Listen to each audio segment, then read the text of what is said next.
So this is the Heritage House. It was built in 1869.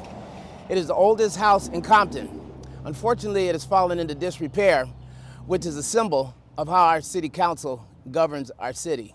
One example is our city government purchased paramedic squads which are unable to transport patients, as opposed to purchasing paramedic ambulances, which would provide immediate transportation if need be.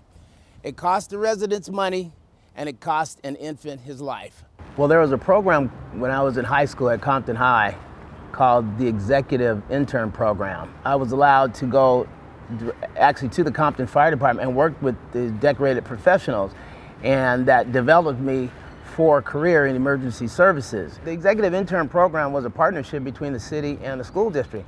I would absolutely restore those programs and enhance those partnerships, if you will, so the young people can have a safe, meaningful environment and channel their energy and direct it in a more positive fashion. People, it's time for change. You're ready for change. Mail your ballot in by June 1st. Vote for Jonathan Bowers, Compton City Council, District 3. Let's make a change.